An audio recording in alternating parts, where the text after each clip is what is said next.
It was the early hours of March 18, 1990. St. Patrick's Day celebrations were winding down in Boston.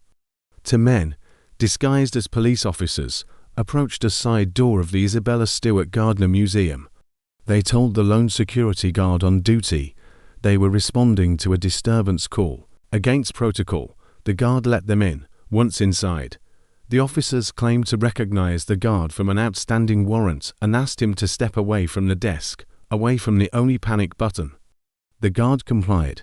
He and his partner were quickly overpowered, bound with duct tape, and left handcuffed in the museum's basement. For the next 81 minutes, the thieves had free rein of the magnificent museum. But what they did next has puzzled investigators for decades. They didn't just grab and go. They seemed selective, yet their choices were bizarre.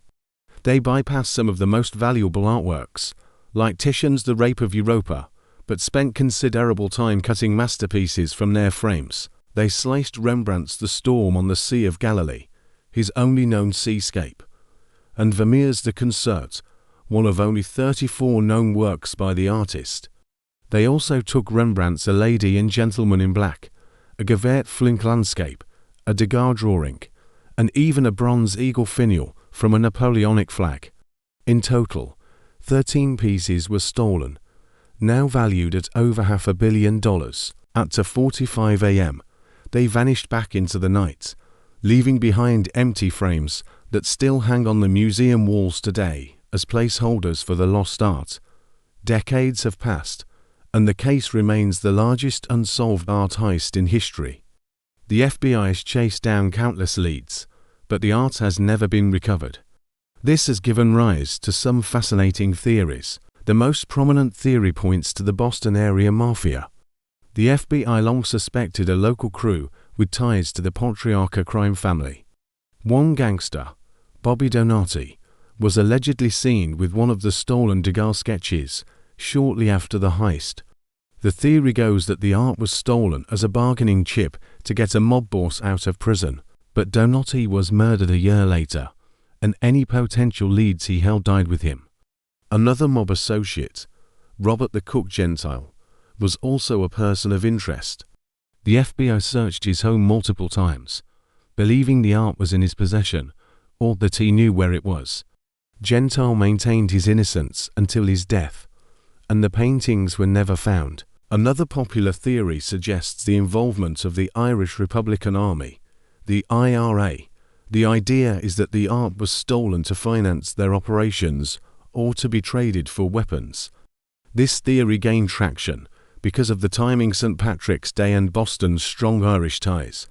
Supporters of this theory point to similar art heists in Europe linked to paramilitary groups. However, there's no direct evidence connecting the IRA to the Gardner heist. It remains pure speculation, a compelling narrative without a smoking gun. Then there's the lone wolf theory, the idea of a sophisticated, eccentric art thief. Perhaps someone like the fictional Thomas Crown. This theory suggests the thief wasn't motivated by money, but by the love of art itself. They stole the specific pieces they wanted for a private collection, never to be seen by the public again. This could explain the strange selection of items taken. For instance, why take the Napoleonic eagle finial but leave behind more valuable sculptures? Maybe it held personal significance. This is perhaps the most romantic theory, but also the hardest to prove. Without a confession or the art resurfacing, it's just a whisper in the dark.